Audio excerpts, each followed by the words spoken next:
Hello friends, welcome back. हमारे channel easy maths अड्डा पे आपका फिर से स्वागत है। आशा करता हूँ कि आप सब अच्छे होंगे और आपकी प्रिपरेशन भी अच्छी चल रही होगी। तो आज स्क्रीन पे देख के लग रहा होगा कि आज हम क्या करने वाले हैं। तो आज हमारा टॉपिक है प्रैक्टिस मॉक का टेस्ट सोल्यूशन, जो कि लाइव मॉक टेस्ट आया हुआ है। कौन सी तारीख के लिए? 10-11 मई के लिए, ठीक है। तो मेरे हिसाब से शायद ये आज ये 10 तारीख को 10 बजे तक रहने वाला है रात को, ठीक है। लेकिन क्या है कि जो है ना, इसमें स्टूडेंट क्या करते हैं कि भाई मैथ्स सोल्यूशन की बहुत डिमांड करते हैं भाई। मतलब एक स्टूडेंट तो ऐसा है, वो मेरे को हर बार ना इसके एसएस लेके भेज देता है, मतलब इसके स्नैपशॉट्स लेके भेज देता है। तो और कहते हैं कि भैया यार प्लीज इसके सॉल्यूशन प्रोवाइड करो क्योंकि अच्छा मॉक टेस्ट है। और फिर मेरे को देख के लगा भी कि भाई कई क्वेश्चन बहुत अच्छे हैं इसमें।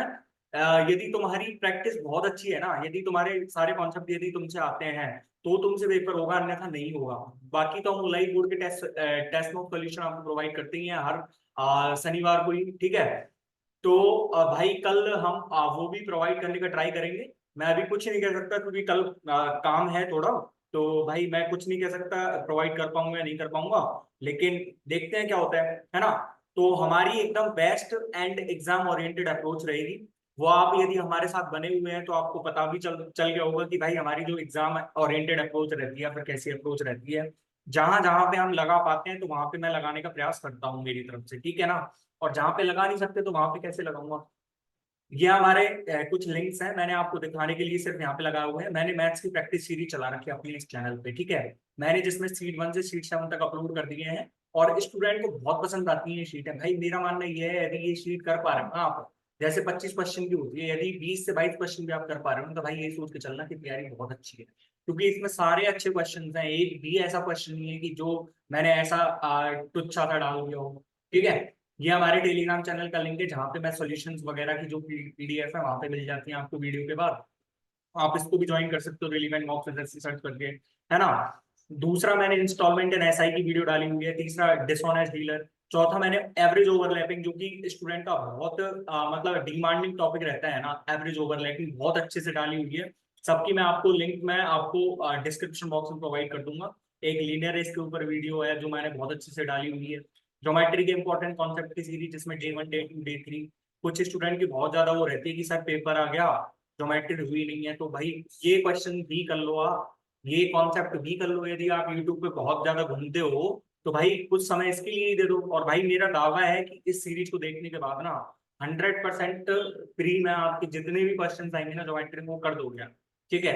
एक मॉक की प्रैक्टिस सीरीज चला रखी है, 1 से 9 तक मैंने मॉक अपलोड कर दिए हैं इसी टेलीग्राम चैनल रिलीवेंट मॉक्स एसएससी पे। तो इससे आप सब ज्वाइन कर सकते हो, है ना। और यदि ये वीडियो आपको पसंद आए तो हमारी वीडियो को लाइक करना और हमारे चैनल को सब्सक्राइब करना बिल्कुल मत भूलिएगा। क्योंकि भाई मैं आपको बहुत सारी इंपॉर्टेंट चीजें इस पे प्रोवाइड करता हूँ, ना केवल ओलाइव बोर्ड के टेस्ट मॉक सॉल्यूशंस और ये प्रैक्टिस मॉक के टेस्ट मॉक सॉल्यूशंस, उसके अलावा भी बहुत कुछ है। हमारे चैनल को जाके सर्च करके देखो आप, ठीक है। तो विदाउट वेस्टिंग टाइम हम क्वेश्चंस की तरफ बढ़ते हैं। क्वेश्चंस में थोड़ा कंपाइलेशंस मैंने इधर उधर कर दिया है शायद, तो वो आप देख लेना। लेकिन जितने भी क्वेश्चन है ना वो सारे इंक्लूड कर लिए और फर्स्ट क्वेश्चन की तरफ हम बढ़ने जा रहे हैं, ठीक है। तो हमारा क्वेश्चन आ गया। A tank has 2 inlet and 3 outlet pipes attached to it. Each inlet pipe can fill the tank alone in 45 hours and the outlet pipe can empty the tank alone in 45 hours. ठीक है। तो मेरे को यहाँ पे ए और B दिया हुआ है। ए कितने में भर रहा है? 45 में भर रहा है। बी 75 में भर रहा है, ठीक है।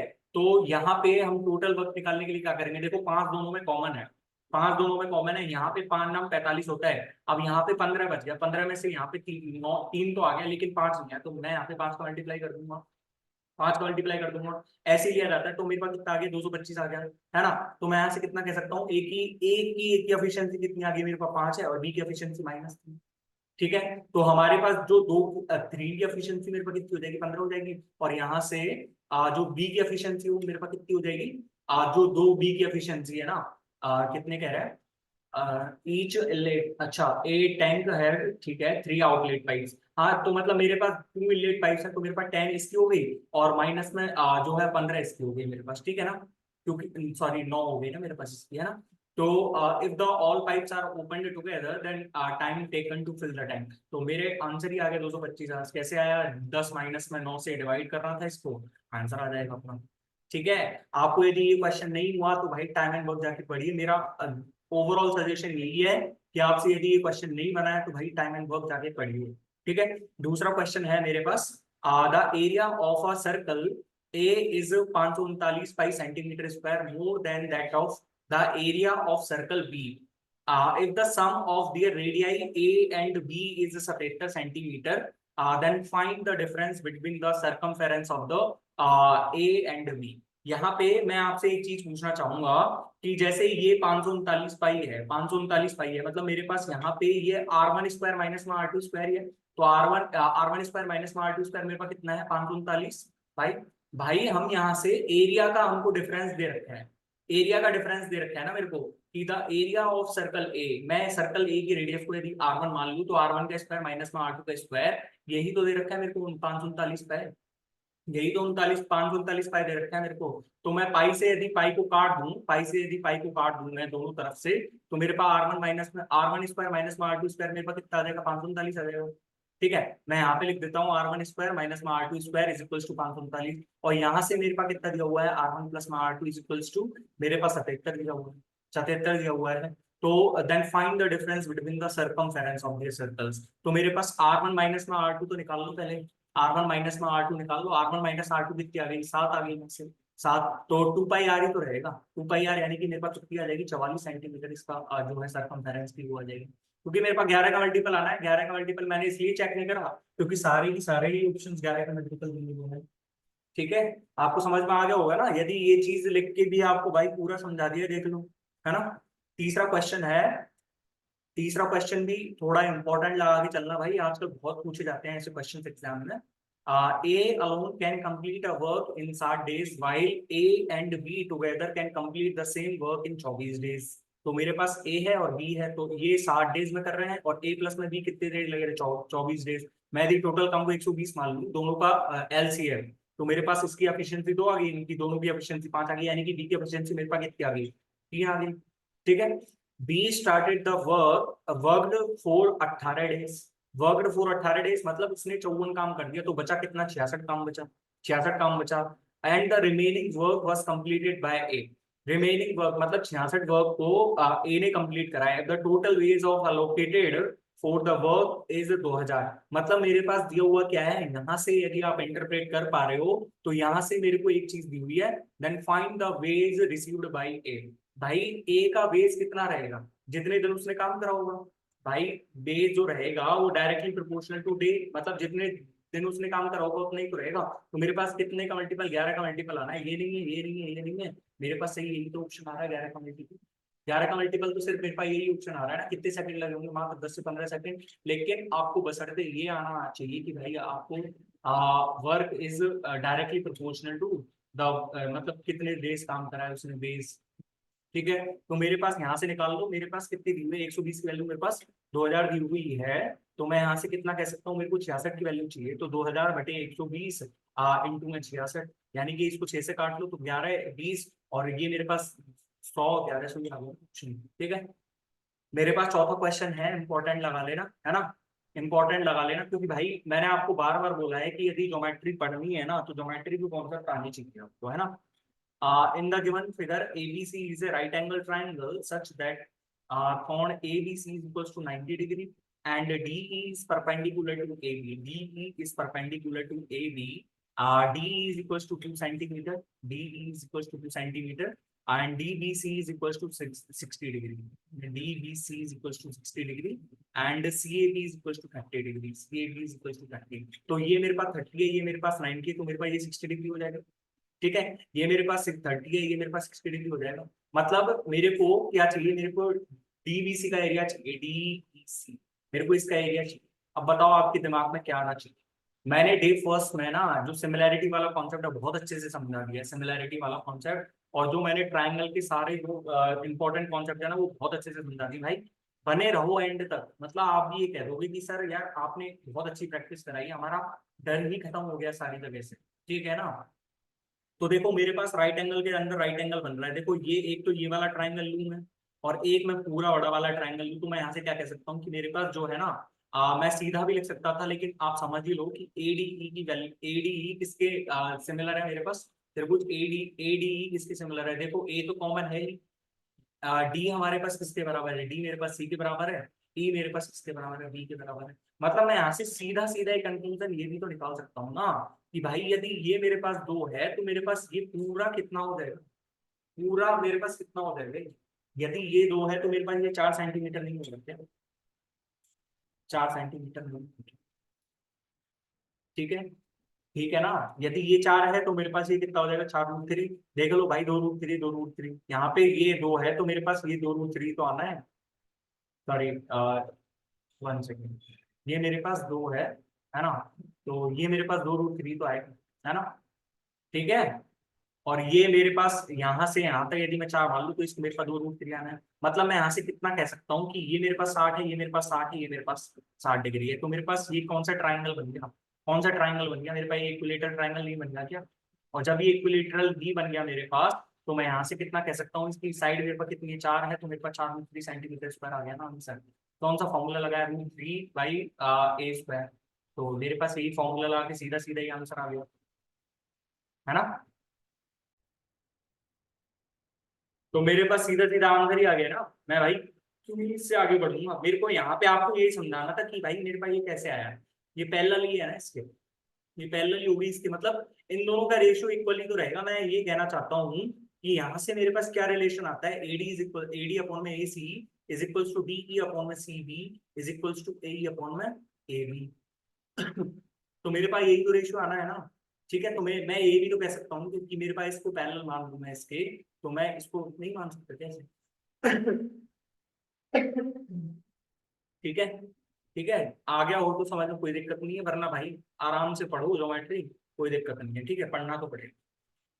Find the value of the given expression. तो मेरे को यहाँ पे बॉड मास लगाना, और बॉड मास जब भी लगाओ तो भाई थोड़ा सोच समझ के और मतलब आराम से करना है वो क्वेश्चन। तो 351 × 39, 351 में हमको 39 से डिवाइड करना है, तो मेरे पास कितना आ जाएगा, 9 प्लस में 16 प्लस में 18 और 7, यानी कि मेरे पास 126 आ जाएगा, माइनस 205 भाग में 5 करेंगे तो मेरे पास 41 है। 41 अपॉन नीचे मेरे पास कितना आ जाएगा, 28 की 168, 28 की 168 प्लस में 15 दूनी 30 और 15 थी 45 माइनस में 169। ठीक है, तो मेरे पास एक और मेरे पास नीचे कितना आ जाएगा, मेरे पास 1 सेकेंड, कि ये मेरे पास 1 बच रहा है माइनस का, और ये मेरे पास कितना बच रहा है, 23 बच रहा है ना। तो ये मेरे पास कितना आ जाएगा, 110 अपॉन में 22 आ रहा है, 110 अपॉन में 22 करके देख लो भाई, देख लो। ये मेरे पास कितना बच जाएगा, 41 घटाऊंगा जब इसमें से, 41 घटाऊंगा जब 15 इसमें से और चल जाएगा, तो मेरे पास 85 और 16 कितना हो जाएगा, 85 और 16 101, 101 और 9 110, तो मेरे पास 5 आंसर आ गया ना सीधे सीधे। ठीक है, अब मेरे पास यहाँ पे क्वेश्चन दिया हुआ है, if x-3 is factor of x² plus में px माइनस में 18 है, as well as x² plus में qx माइनस में 24, then find the value of p² minus में q। मतलब ये कहना ये चाह रहा है कि x-3 कोई फैक्टर है। मान लो मेरे पास ये इक्वेशन क्या है, x² प्लस में px माइनस में 18 इज इक्वल्स टू 0, और ये मेरे पास इक्वेशन क्या है, x² प्लस में qx माइनस में 24 इज इक्वल्स टू 0। भाई लिखने की भी जरूरत नहीं है, लेकिन समझाना पड़ता है ना कि भाई कैसे आंसर आएगा, क्यों ला दिया। मेरे पास x-3 एक फैक्टर है, मतलब मेरे पास x बराबर 3 है, x बराबर 3, मतलब जब x-3 इसका कोई फैक्टर है तो मेरे पास ये x की वैल्यू इस इक्वेशन में सेटिस्फाई करनी चाहिए, इस इक्वेशन को सेटिस्फाई करनी चाहिए। तो मेरे पास यहाँ से x की वैल्यू 3 रखो, x की वैल्यू 3 रखा तो 9 प्लस में 3p माइनस में 18 इज इक्वल टू 0, यानी कि p की वैल्यू मेरे पास 3 आ गई, p की वैल्यू मेरे पास 3 आ गई। करके देख लो भाई, ऐसे भी करके बताऊंगा मेरे आपको कि भाई मेरे पास -9 उधर चला गया, और मेरे पास इस इक्वेशन में भी 3 पे सेटिस्फाई बैठना चाहिए, यानी कि 9 प्लस में 3x प्लस में सॉरी माइनस में 24 इज इक्वल्स टू 0, यानी कि मेरे पास जो है x की वैल्यू मेरे पास कितनी आ जाएगी, यहाँ से 5 आ जाएगी। तो मेरे को क्या चाहिए, p² माइनस q, 9 माइनस में 5 इज इक्वल्स टू 4। कोई डिफिकल्ट पेपर था क्या, कोई डिफिकल्ट मॉक था क्या भाई। जिसने पढ़ा नहीं होगा उसके लिए तो डिफिकल्ट ये सारी चीज, है ना। The selling price of 2 normal and 3 scented candles is rupees 92. However, selling price of 1 normal and 2 scented candles is rupees 58.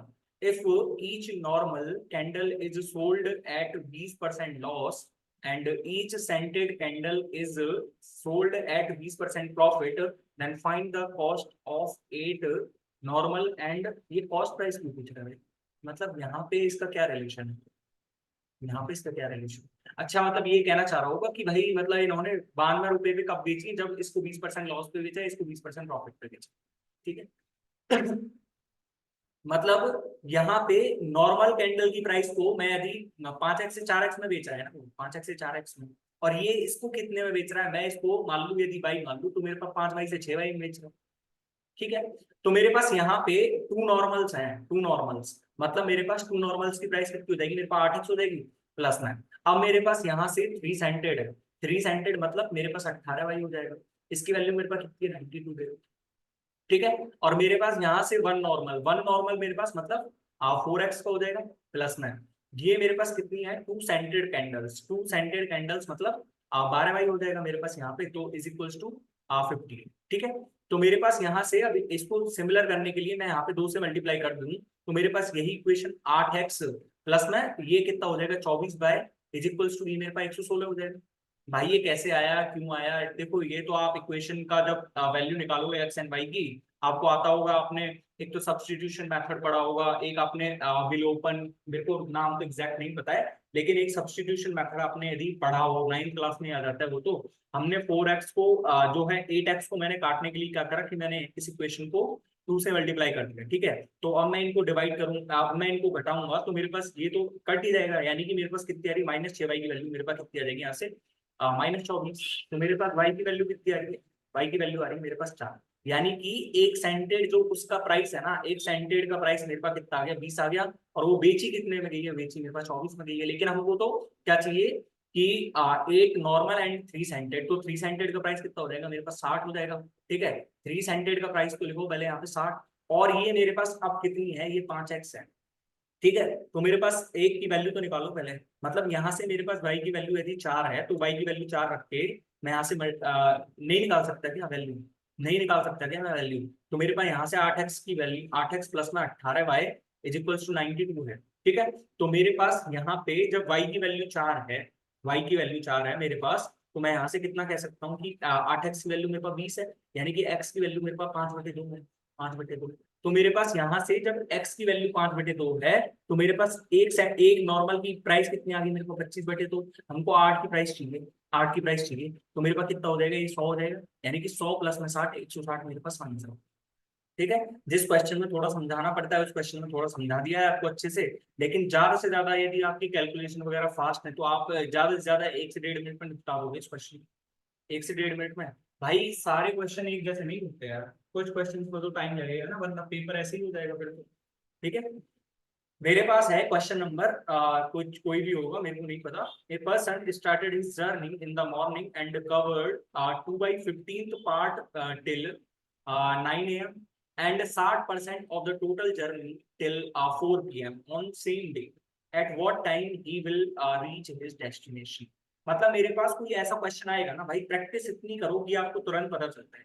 मेरे को देख के पता चला कि भाई यहाँ पे 2/15 तय करना है, लेकिन 9 a.m. पे करी, लेकिन 60% ऑफ द टोटल इसने कितने में कर दी, 4 p.m. पे कर दी।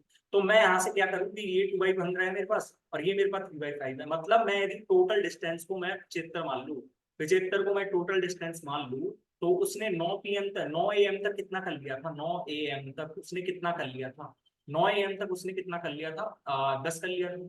ठीक है। लेकिन वो 4 p.m. पे गया, 4 p.m. पे, तो उसने 4 p.m. पे कितनी कर ली, 3/5, यानी कि उसने 45 कर ली, 45 कर ली। तो यहाँ से मेरे पास स्पीड नहीं आ जाएगी क्या, यहाँ से देखो, ये उसने कितने घंटे लिए, 7 आवर्स लगे उसको, 7 आवर्स, 7 आवर्स में उसने दूरी कितनी तय करी है, दूरी उसने करी है 35 किलोमीटर, तो मेरे पास उसकी स्पीड नहीं आ गई। स्पीड मेरे पास कितनी आ जाएगी, यहाँ से speed is equals to 5 kilometre per hour, 5 kilometre per hour. तो जब मेरे पास 5 किलोमीटर पर आवर स्पीड ही आ गई है, तो अब उसको जो डेस्टिनेशन पे पहुंचने में कितना टाइम लगेगा, ये पूछ रहा है ना हमसे, डेस्टिनेशन पे पहुंचने में कितना टाइम लगेगा। तो डेस्टिनेशन में अब कितना बचा है, 45 यहाँ चल दिया, 10 यहाँ चल दिया, 55, तो यानी कि 20 दूरी बची है, 20 को 5 से डिवाइड कर देगा, तो हमारे पास 4 घंटे और लगेंगे। 4 घंटे, 4 घंटे कब से लगेंगे, 4 बजे के बाद, 4 बजे के बाद 4 घंटे, यानी कि मेरे पास 8 बजे वो अपने फाइनल डेस्टिनेशन पे पहुंच जाए। ठीक है। मेरे पास है क्वेश्चन नंबर, कोई भी होगा। ठीक है। तो मेरे पास ये ट्रिगो का क्वेश्चन है, और ट्रिगो में सारे जो आपको पता होंगे यदि, तो आप इसका आंसर कमेंट बॉक्स में बताना चाहोगे, या फिर मैं खुद ही करके बता दूं। चलो मैं खुद ही करके बता देता हूँ। सेक स्क्वायर 30 कितना होता है, सेक स्क्वायर 30 मेरे पास हो जाएगा 4/3। ठीक है। ये मेरे पास कितना हो जाएगा cos स्क्वायर 45 यानी कि 1/2 प्लस में ये मेरे पास cos स्क्वायर 60 है, तो मतलब ये मेरे पास 4/3 है। 4/3 को अब मेरे पास ऐसे क्वेश्चन को सही करने का तरीका देखो, यहाँ पे मेरे पास 3 into 2 है, तो यहाँ पे भी मैं इसको 6 बनाने के लिए यदि मैं ऊपर नीचे 2 से मल्टीप्लाई कर दूं तो ये मेरे पास 8/6 है। 8/6 यानी कि मेरे पास टोटल ऊपर क्या आ गया, टोटल मेरे पास 2 आ गया, टोटल मेरे पास 2 आ गया, यानी कि 12 4 एकम 4 प्लस ना 8 12 12 अपॉन में 6 2 आ गया। ठीक है, नीचे मेरे पास कितना आ रहा है cot 30, मेरे पास कितना होता है cot 30 मेरे पास √3 इंटू में ये मेरे पास कितना होता है 2 2 ही तो होता है ना। ठीक है, माइनस ये मेरे पास कितना हो जाएगा cos स्क्वायर 30, cos स्क्वायर 30 हो जाएगा मेरे पास 4 और tan 60 मेरे पास कितना होता है tan 60 मेरे पास होता है √3। तो यानी कि मेरे पास ये कितना आ गया, ये मेरे पास आ गया माइनस में 2√3, माइनस में 2√3, तो मेरे पास आंसर ही आ गया ना सीधा सीधा माइनस में 1/√3। भाई जहाँ पे क्वेश्चन को वैल्यू रख के कर सकते हैं तो वहां पे करूंगा, लेकिन जहाँ पे नहीं कर सकते तो वहां पे पूरा मेथड ही सीखना पड़ेगा आपको। ठीक है, अब ये मेरे पास क्वेश्चन है, और if sine square X is equals to, कोई दम है क्या इस क्वेश्चन में, आप ही बता दो। हम हाँ कोई आइडेंटिटीज रखने से अच्छा तो हम सीधा सेटिस्फाई करवा के देख लेते हैं। देखो मेरे पास मन ही मन में करना है ऐसे क्वेश्चन को। देखो साइन स्क्वायर एक्स है, यहाँ से 3 साइन स्क्वायर एक्स इधर जाएगा तो मेरे पास 4 साइन स्क्वायर एक्स की वैल्यू मेरे पास 3 tan स्क्वायर एक्स है। ठीक है, अब साइन स्क्वायर अपॉन में tan स्क्वायर हो रहा है, sine square upon tan square को मन ही मन में देखो तो मेरे पास ये cos स्क्वायर एक्स मिल जाएगा, cos स्क्वायर एक्स ही तो बनेगा। भाई यार ये भी चीज समझ में नहीं आया है ना, तो भाई मतलब छोड़ देना थियरी तत्काल प्रभाव से, कोई दिक्कत नहीं। तो मेरे पास cos x is equals to √3/2 है, मतलब x की वैल्यू मेरे पास 30 डिग्री है। x की वैल्यू जब 30 है तो मेरे पास यहाँ पे जमा दो उसकी वैल्यू को, मतलब ये मेरे पास आ जाएगा 1 प्लस में ये मेरे पास 30 है, हाँ 30, तो cos 30 की वैल्यू मेरे पास कितनी होती है √3/2, यानी कि मेरे पास यहाँ से आना कितना है, मेरे पास 2 अपॉन में 2 प्लस में √3, मेरे पास यही आना है क्योंकि यहाँ पे इनवर्स भी तो लग रहा है ना, इनवर्स भी तो लग रहा है यहाँ पे। तो मेरे पास यहाँ से देखो ये मेरे को क्या दे रखा है 2 इंटू में 2 माइनस में √3 यानी कि 4 माइनस में 2√3, ये मैंने जस्ट रेशनलाइज कर दिया, रेशनलाइज करके लिख दिया इसने जस्ट आंसर। ठीक है, रेशनलाइज करके लिख दिया है ना। अब मेरे पास है क्वेश्चन नंबर ए, वो takes 9 hours to go from point A to point B and 5 hours to go back to point A from point B. मतलब आगे के क्वेश्चन को ना पढ़ के और मैं यदि ये पूछ लूं कि भाई बोट अपस्ट्रीम अपस्ट्रीम स्पीड कौन सी है उसकी और डाउन स्ट्रीम स्पीड कौन सी है, ये नहीं बता सकते तुम, मेरे को देख भाई आगे को क्वेश्चन मत पढ़ना, देख के तो हर कोई बता देगा, यहाँ से देख के आप समझ पा रहे हो कि भाई अपस्ट्रीम कौन सी होगी और डाउन स्ट्रीम कौन सी होगी। भाई अपस्ट्रीम की चाल कितनी होती है एक्स प्लस में वाई, और डाउन स्ट्रीम की चाल सॉरी डाउन स्ट्रीम की चाल कितनी होती है एक्स प्लस वाई, और अपस्ट्रीम की चाल कितनी होती है एक्स माइनस वाई। यानी कि एक्स माइनस वाई जब कर रहा है तो उसको ज्यादा टाइम लगेगा, यानी कि यहाँ से ए से बी वो अपस्ट्रीम जा रहा है और बी से ए वो डाउन स्ट्रीम जा रहा है। ठीक है, आगे भी ये लिखा है find the distance between the point A and point B if the speed of boat in still water is 14 kilometre per hour given that the given that stream is flowing b to a, stream is flowing b to a। तो मेरे पास यहाँ से सीधा सीधा answer नहीं आ जाएगा क्या मेरे पास। देखो यहाँ से इन्होंने जब x प्लस में y से चली तो मतलब इन्होंने कितनी डिस्टेंस चली होगी, 5 आवर में इन्होंने कितनी डिस्टेंस चली होगी ए से बी, 5 आवर में इन्होंने 5 इंटू में एक्स प्लस में वाई चाहिए होगी, 5 इंटू में एक्स प्लस वाई। इसी की वैल्यू मेरे पास कितनी दी हुई है 9 x माइनस वाई। भाई डिस्टेंस तो इक्वल है ना, डिस्टेंस तो इक्वल है मेरे पास, तो मेरे पास स्पीड का फॉर्मूला कितना होता है, speed is equal to distance upon time, distance upon time. जब ये डिस्टेंस अपॉन टाइम होता है तो मेरे पास जब टाइम का ही तो मल्टीप्लाई करना है इस स्पीड से, मेरे पास डिस्टेंस तो कांस्टेंट है, डिस्टेंस तो मेरे पास कांस्टेंट है, और मेरे पास दोनों इक्वल कैसे हुए, क्योंकि भाई ये जा तो v टू ए और a टू b ही रहा है ना, मतलब दोनों के बीच के जो दोनों पॉइंट के बीच में कंफाइंड है ना वो रेस, तो मेरे पास यहाँ से 5x प्लस में 5y is equals to 9x minus में 9y। ठीक है, तो मेरे पास यहाँ से कितना आ जाएगा माइनस में 4x की वैल्यू मेरे पास कितनी आ रही माइनस में 14y, और माइनस में 14y की मेरे पास कितने दी हुई है, देखो x की वैल्यू मेरे पास कितनी आ जाएगी -14 इंटू में 14 है अपॉन में -4, यानी कि x की वैल्यू 196 अपॉन में 4, 196 अपॉन में 4। ठीक है, इफ द अच्छा find the distance between point A and B if the speed of boat in still water is 14 kilometre per our.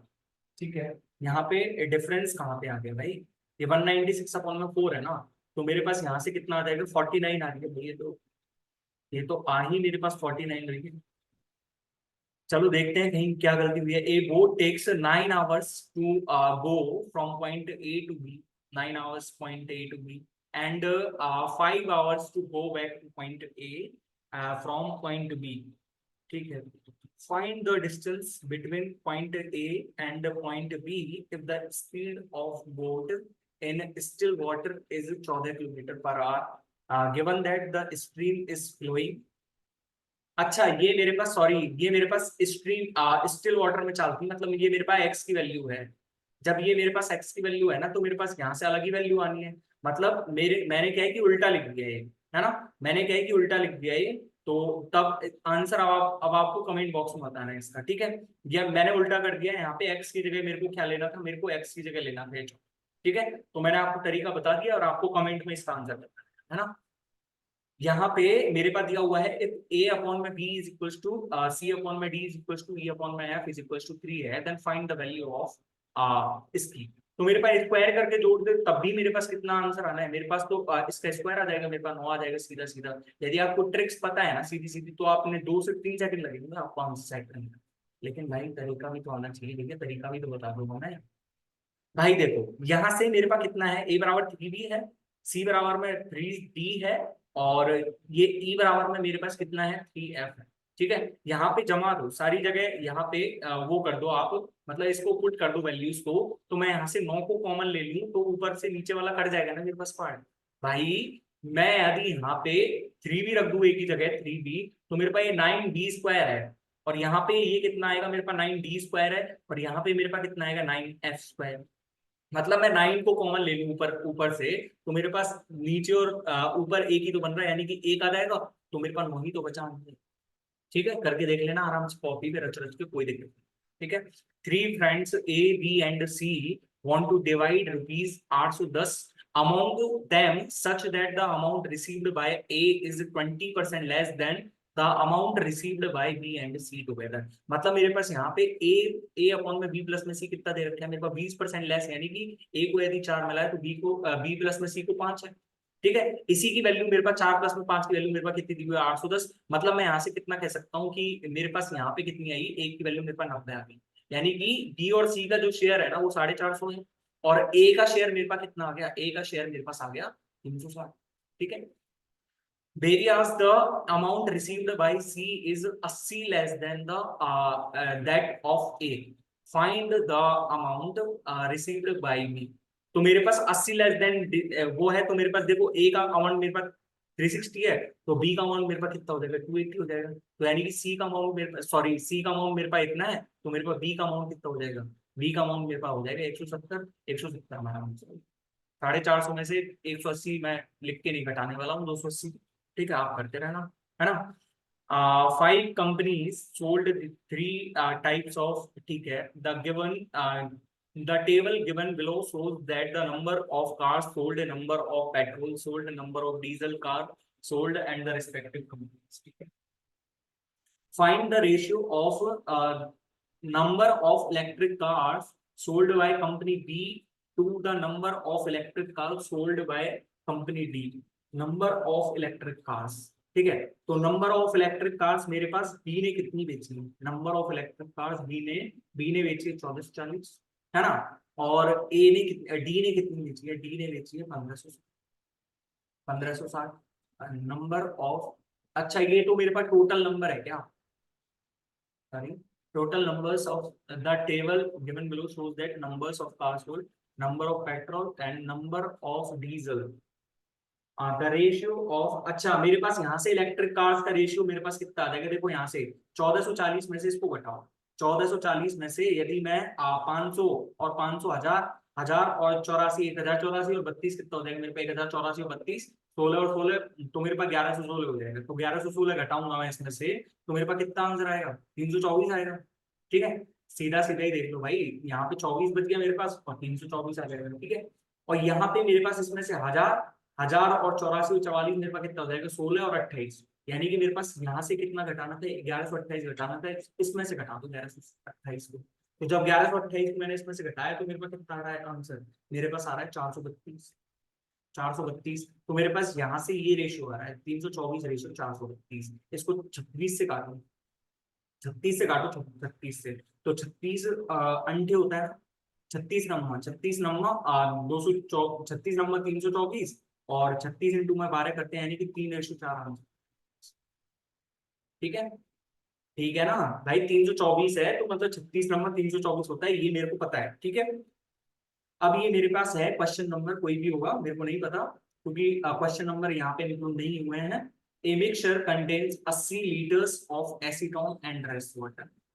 If 60 liter of water is added in the mixture and then 30% of the mixture is taken out such that the ratio of quantity of acetone to water in taken out is 4:5, find the initial quantity of mixture। आप भाई options जाना चाहोगे क्या इसमें? भाई options जाना चाहोगे?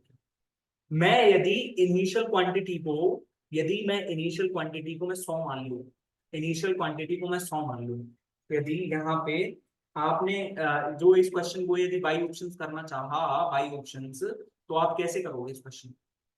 By options में तो मेरे पास ऑप्शंस अलग अलग चुनने पड़ेंगे, लेकिन मेरे को वैसे ही है कि मैं यदि यहाँ से इसमें करना चाह रहा हूँ सीधा सीधा ही, तो यहाँ से सीधा सीधा ऐसा कैसा होगा? यदि आप इसको कमेंट बॉक्स में आंसर बताना चाहते हैं तो मैं इसको छोड़ सकता हूँ। ठीक है, यदि आप कमेंट बॉक्स में इसका आंसर बता देते हैं, पर यहाँ पे मैं आपको थोड़ी थोड़ी सी हिंट दे देता हूँ कि मेरे पास 80 लीटर्स ऑफ एसीटोन है एंड रेस्ट वाटर।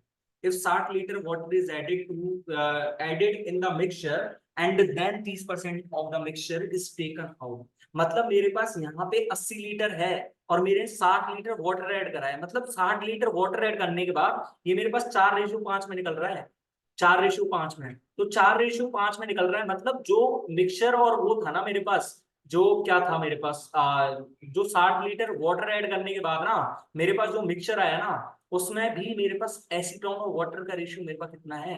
4:5 ही है, 4:5। तो मेरे पास यहाँ से ये देख सकते हो ना, देखो यदि बाई ऑप्शन जाना चाहो तो देखो ये 80 और 20 है, 80 और 20, इसमें 60 लीटर ऐड करूंगा तो मेरे पास ये ऑप्शन नहीं हो सकता। 80 और 20 इसमें ऐड करो तो 80 प्लस में 20, सॉरी 25 प्लस में 60, यानी कि 85, तो मेरे पास ये ऑप्शन भी कहाँ दिख रहा है? 4:5 बनना चाहिए, 4:5 बनना चाहिए ना। ठीक है, तो मेरे पास देखो 140 है तो मेरे पास 80 प्लस में ये 120 हो जाएगा, 80:120 हो जाएगा, मतलब ये मेरे पास 80:120 ही तो है। कैसे आया है ये भी बताना पड़ेगा, तो मेरे पास देखो ये भी ऑप्शन नहीं बन रहा है ना, और ये भी नहीं, तो मेरे पास यही तो ऑप्शन बच गया 120 लीटर। अब 120 लीटर को आप करके देख लो, देखो 80 80 था पहले, ठीक है, और पहले फिर कितना था? 120 हो गया, मतलब 60 लीटर ऐड करने के बाद मेरे पास 120 हुआ है, यहाँ से मेरे पास सॉरी 100 हो गया 60 लीटर ऐड करने के बाद। ठीक है, तो बाई ऑप्शन जाना चाहेंगे तो बाई ऑप्शन अच्छे से हो जाएगा आपको, पर ये कॉन्सेप्ट पता रहना चाहिए। बाकी आप कॉन्सेप्ट पढ़ना चाहते हो तो भाई मिक्सर एलिगेशन का एक बार क्वेश्चन देख लें। ठीक है, मैं इसको ऐसे ही करना चाहूंगा क्योंकि शॉर्ट ट्रिक इसकी सिर्फ और सिर्फ यही है ना। ठीक है, अब मेरे पास आ गया question, in group of 1200 people 45% are males and remaining are females. ठीक है, if 507 female are right handed and remaining are left handed while 25% are left handed, then how much percent of the pupil from the group are left handed? मेरे पास जो mail और female का ratio है ना, वो मेरे पास इतना है 9:। ठीक है, मतलब ये मेरे पास यदि मेल लिख लूं मैं यहाँ पे, और तो ये मेरे पास फीमेल है, ये मेरे पास फीमेल है। यदि मैं यहाँ से कितना कह रहा हूँ कि मेरे पास and remaining are left handed while 25% of males are left handed, 25%। ठीक है, यहाँ से मैं वेटेड एवरेज वाला कॉन्सेप्ट या फिर जो भी मेरे पास एलिगेशन वगैरह लग जाएगा तो मैं वो लगाना चाहूँ। ठीक है, और मेरे पास यहाँ पे 55% में से 507 फीमेल है ना, जो मेरे पास राइट हैंडेड है, मतलब मेरे पास 55% निकालो तो सही, 1200 का 55%, यानी कि मेरे पास 55 × 12, 55 × 12, 55 × 10 करो, 55 × 10 करो तो 550, यानी 12 करूंगा तो मेरे पास 660 आता है। 660 में से यदि 560 ऐसी हैं तो मेरे पास कितनी मूवमेंट बची? 153 मूवमेंट बची, 153 मूवमेंट बची ना, तो 153 अपॉन में 660, मतलब ये परसेंटेज है, ये परसेंटेज है, मतलब मैं यहाँ से काट लूंगा तो मेरे पास 51/220, 51/220, यहाँ से वेटेड एवरेज लगा देना, आपका आंसर आ जाएगा, आपका आंसर आ जाएगा, क्योंकि वेटेड एवरेज ही मेरे को आसान लग रहा है भाई, 51/220 क्या होता है मेरे को क्या। ठीक है, यदि आप वेटेड एवरेज लगाना चाहो तो 225 प्लस में 51/220, तो ये तो बहुत बड़ा आंसर हो गया। बहुत बड़ा ही हो गया ये तो। हम कैसे करेंगे ऐसे क्वेश्चन को? तो ऐसे क्वेश्चन को ऐसे ना करके फिर आप सीधा सीधा करने का ट्राई करो, क्योंकि मेरे पास देखो ये ऑप्शन क्या बैठ रहा है, ये मेरे पास ऐसे कर रहा हूँ तो मेरे पास क्या बढ़ रहा है, डिफिकल्ट पड़ रहा है। तो मेरे पास यहाँ पे डेटा दिया हुआ है, तो ऐसा याद कर लो कि कहीं पे डेटा दिया हुआ हो तो सीधा क्वेश्चन कर सकते हैं, क्योंकि 153 इसमें लेफ्ट हैंडेड है। ठीक है, और यहाँ पे 25% है, यानी कि 1200 का 45% निकला। 1200 का 45% मेरे पास कितना हो गया? 1200 का 45% हो गया मेरे पास 540। 540 और 540 का मेरे को 25% निकालना है, यानी कि 540 का 25% निकालूंगा तो 125 और 135 आ जाएगा मेरे पास। ठीक है, तो 135 प्लस में 153, 135 प्लस में 153, 100 और 100 200, यानी कि 288 अपॉन में मेरे पास 1200, तो मेरे पास कितना आ जाएगा? ये मेरे पास 28% आ जाएगा। सॉरी, मेरे पास 24% आ जाएंगे। ठीक है, 24%, है ना? सीधा ही मतलब जो एलिगेशन मैंने आपको क्या दिखाना चाहा है यहाँ पे, कि कहीं कहीं जब हम एलिगेशन लगाने का ट्राई करते हैं ना, तो वहां पे एलिगेशन नहीं बैठता। ठीक है, मैंने फर्स्ट बार ट्राई करा था तो, लेकिन मेरा एलिगेशन नहीं बैठ रहा था यहाँ पे, तो मैंने सीधा करा कि भाई मेरे पास जब डेटा दिया हुआ होगा तो मैं सीधा ही करूंगा क्वेश्चन को। ठीक है, ठीक है ना? अब मेरे पास यहाँ पे दिया हुआ है x varies directly as y. ठीक है, एक्स डायरेक्टली वाई मतलब एक्स बराबर के वाई है। ठीक है, आपने ये तो चीजें पढ़ी होंगी ना। एक्स बराबर 24 है, the value of y is 25% more than. 25% more than मतलब 1/4, यानी कि ये वाई की वैल्यू मेरे पास 30 है। वाई की वैल्यू 30 है, तो मतलब मेरे पास के की वैल्यू कितनी आ रही है? के की वैल्यू आ रही है मेरे पास 24/30, यानी कि मेरे पास कितनी आ रही है यहाँ से, 6 चौक 24 और 6 पंजे 30, यानी कि 4/5। ठीक है, मेरे पास के की वैल्यू 4/5 है। Then find the value of x when y is 45। तो वाई इज 45 जब होगा तो मेरे पास एक्स के बराबर के वाई है ना, एक्स इज इक्वल टू के वाई है ना, यानी कि मेरे पास एक्स की वैल्यू कितनी आ जाएगी? 36 आ जाएगी। मेरे पास 9 का मल्टीपल सिर्फ एक ही ऑप्शन दे रहा है, 9 का मल्टीपल एक ही ऑप्शन दे रखा है। भाई ये एक्स की वैल्यू इनवर्सली प्रोपोर्शनल नहीं है, डायरेक्टली प्रोपोर्शनल है। और ये आपने पढ़ा ही होगा कि जब प्रोपोर्शनलिटी का जो साइन हटाते हैं तो वहां पे एक कांस्टेंट आता है, कांस्टेंट आता है। भाई आपने रेशियो पढ़ा होगा, ठीक है, रेशियो पढ़ा होगा आपने, टाइम स्पीड एंड डिस्टेंस पढ़ा था, तो टाइम स्पीड एंड डिस्टेंस में आपने ये नहीं पढ़ा था कि डिस्टेंस कांस्टेंट तो time is inversely proportional to speed, या फिर speed is inversely proportional to time when distance is constant। हमने एक क्वेश्चन भी करा था अभी थोड़ी देर पहले। ठीक है, ratio of present ages of Ram and Rohit is 4:5 respectively. If 8 years ago from now Rohit says was 35% more than that of Ram says that time, then what was the ratio of ages of Rohit and Ram respectively when Ram was 14 years old? तो मेरे पास यहाँ पे भाई यदि दोनों की average ही निकालना पड़ता, दोनों का मतलब मेरे पास यहाँ पे यदि प्रेजेंट एज दी हुई होती तो मैं वाई ऑप्शंस करने का ट्राई करता, वाई ऑप्शंस करने का ट्राई करता, लेकिन इसमें वाई ऑप्शन क्यों ही करना है? मेरे को सीधा सीधा सा ऑप्शन ही दिखना है ना यहाँ पे। मतलब मेरे पास प्रेजेंट कितनी है? मेरे पास 4:5।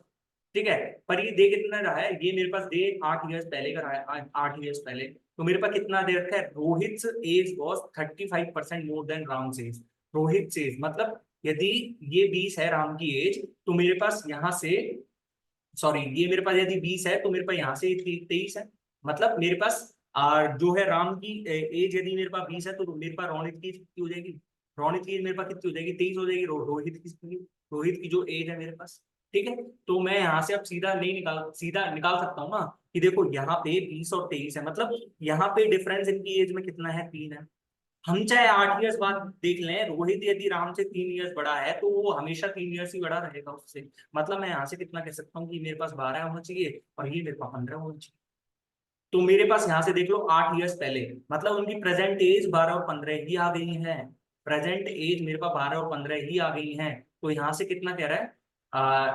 Then what was the ratio of ages of Rohit and Ram respectively when Ram was 14 years old. तो राम जब 14 ईयर्स ओल्ड होगा तो मतलब 2 ईयर्स बढ़ गया इसमें भाई। अच्छा, मतलब ये मेरे को राम एंड रोहित का ही रेशियो दे रखा था। ठीक है, तो रोहित की एज राम की एज का इतना था, है ना? Ratio of ages of Rohit and Ram respectively, then what was the ratio of ages of, मतलब राम जब 14 ईयर्स ओल्ड होगा तो भाई मेरे को आंसर ही गलत दे रखा है ना, तो इसमें प्रेजेंट एज मेरे पास इतनी है, 2 ईयर्स बाद ही तो होगा ये, 2 ईयर्स बाद ही तो होगा। ठीक है, ठीक है ना? देख लेना भाई, क्वेश्चन तो ऐसे ही होगा, है ना? अब ये मेरे पास है क्वेश्चन नंबर, और इसको आप मेरे को कमेंट बॉक्स में आंसर बताओगे भाई, है ना। कमेंट बॉक्स में इसका आंसर बताओगे भाई, कुछ चीज तो खुद से करना सीखो, ये तो इजी सा क्वेश्चन है।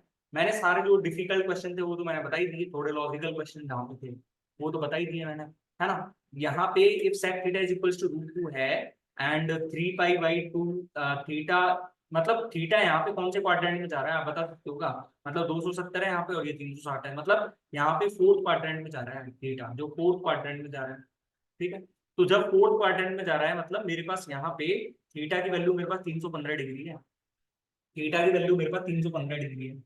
ठीक है, अब यहाँ से जब मेरे पास थीटा की वैल्यू 315 डिग्री है, तो मेरे पास आप यहाँ से नहीं बता सकते कि आप सीधा सीधा ही, यहाँ से नहीं बता सकते कि मेरे को सीधा सीधा ही। भाई अब तो मेरे को सीधा सीधा ही पता लग जाना चाहिए, इसका आंसर भी आपको कमेंट बॉक्स में बताना है। ठीक है, अब तो मैंने सीधा सीधा ही बता दिया, यहाँ पे थीटा की वैल्यू 315 है, कमेंट बॉक्स में आंसर बताना है वो, है ना। अच्छा, a student solved the expression given below and give his answer as sentence why what number was his answer differ from the correct answer। Correct answer कुछ और था लेकिन 37 कर रहा था वो।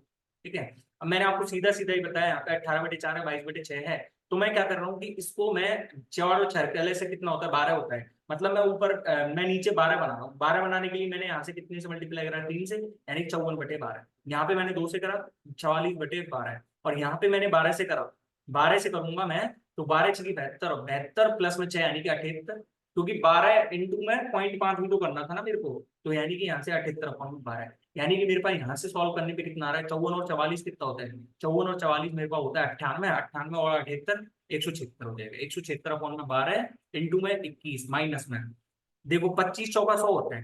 ठीक है, यानी कि 23 चौका विनिमय और विनिमय प्लस में 1 कर दो, यानी कि 93 आंसर यहाँ से आ गया मेरे पास। ठीक है, अपॉन 9.25 इंटू में 32, मैं यहाँ पे यदि इसको 4 ही मान रहा हूँ, मतलब 4 इंटू में 8 कर रहा हूँ यहाँ से। ठीक है, तो मैं यहाँ से 4 का मल्टीप्लाई करूंगा तो देखो 4 इंटू में 0.5 करूंगा तो मतलब 0.5 करूंगा तो 1, तो यानी कि मेरे पास 4 नाम 36 और 1 37, और 37 को गुणा मैं 8 से कर दूंगा तो वही आंसर आ जाएगा मेरे पास। 37 का गुणा 8 से करा, 37 चौका 148, 148 दूनी 296 हो जाएगा, तो 296 माइनस में 121 माइनस में 170, तो मेरे पास नीचे कितना बच रहा है, 291 है, 291 माइनस करेंगे तो 5 आ जाएगा।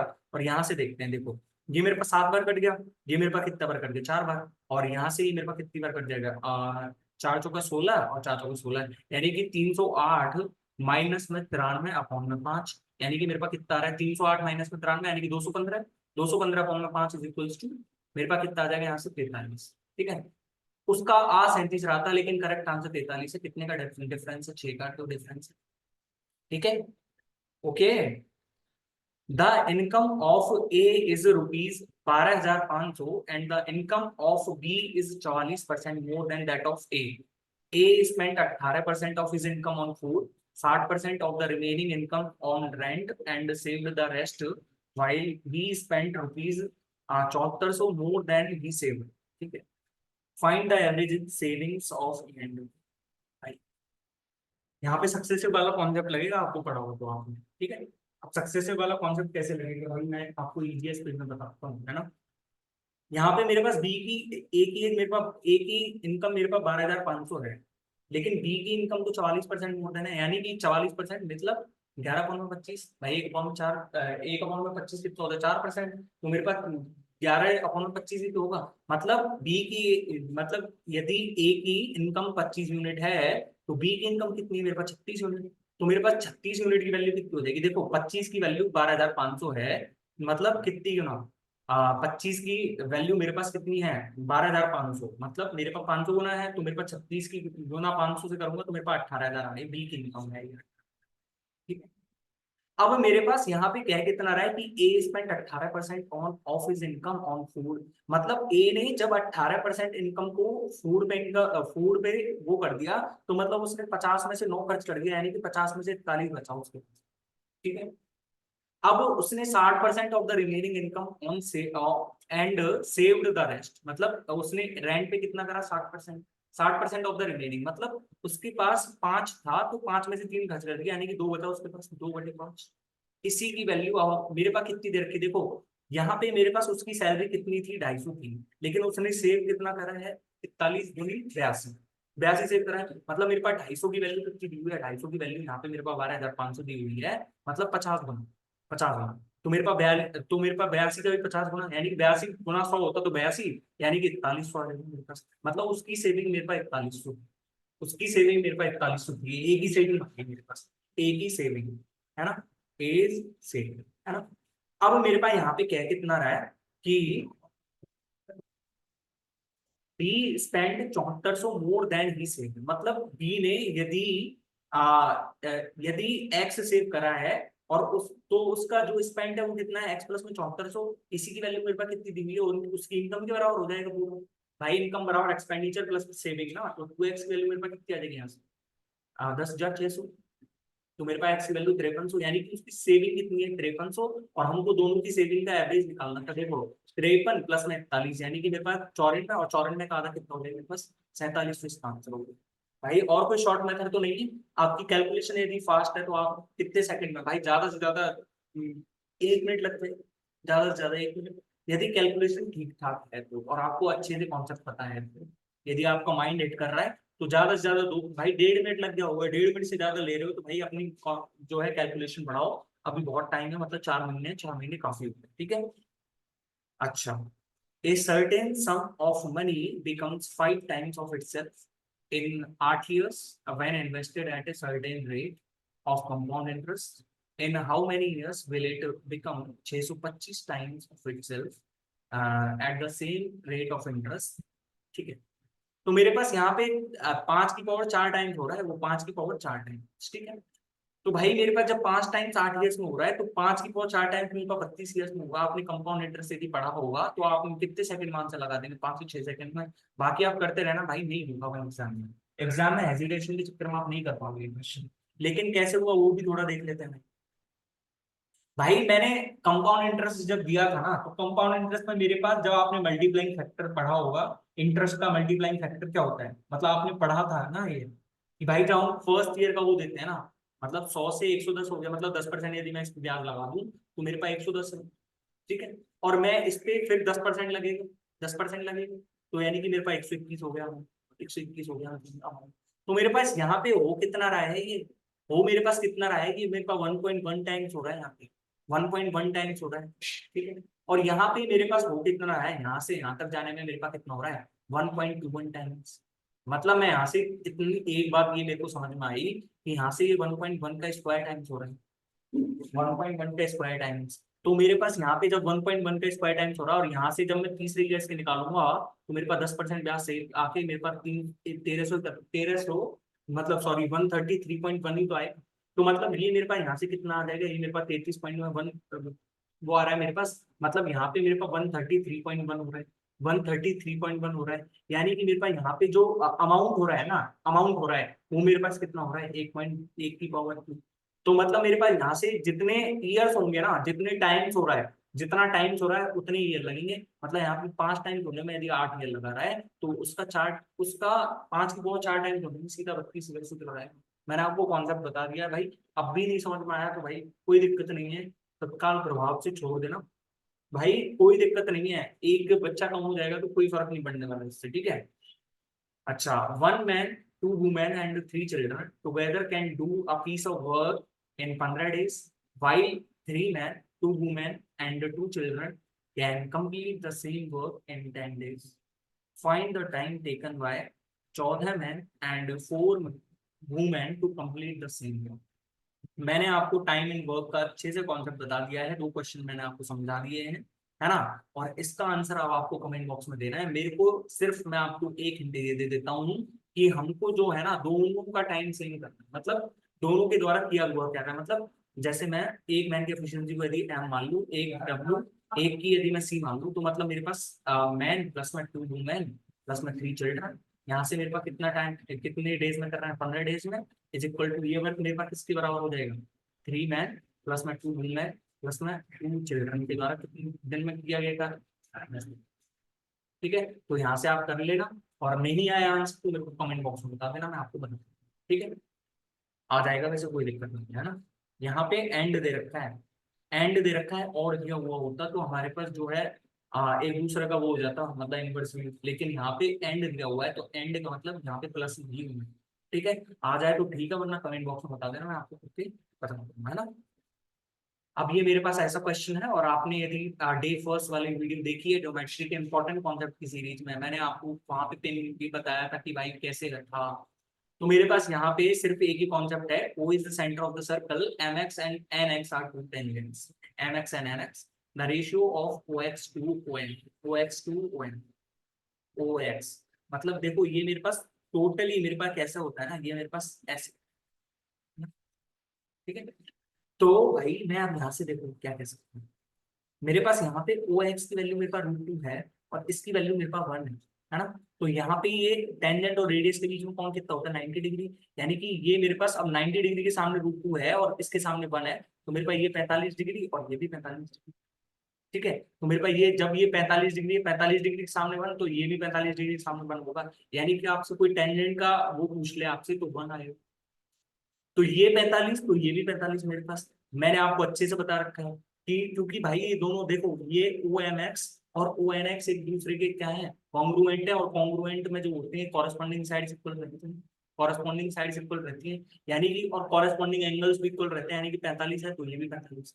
ठीक है, जब ये 45 ये 45, तो मेरे पास ये क्या बनता है, ये साइक्लिक क्वाड्रिलेटरल बन जाता है, साइक्लिक क्वाड्रिलेटरल, तो ये मेरे पास कितना हो जाएगा, पूरा 90 डिग्री का। और जब ये पूरा 90 डिग्री है तो मेरे पास ये 45 डिग्री, क्योंकि एक ही आर्क द्वारा सेंटर पे बना हुआ कोण सरकमफेरेंस पे बने हुए कोण का दुगना होता है।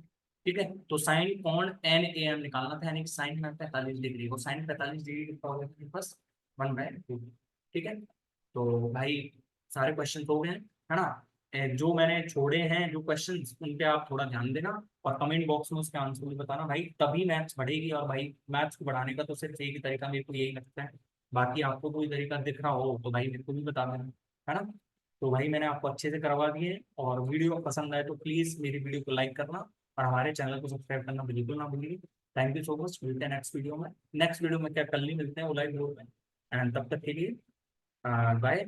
और अच्छे से पढ़ाई करो भाई, बहुत टाइम है, ठीक है। कैलकुलेशंस जहाँ पे मैंने बताई है कि भाई अच्छी करो, तो वहाँ पे अच्छी करो। And thank you so much again, मिलते हैं नेक्स्ट वीडियो में, तब तक के लिए बाय।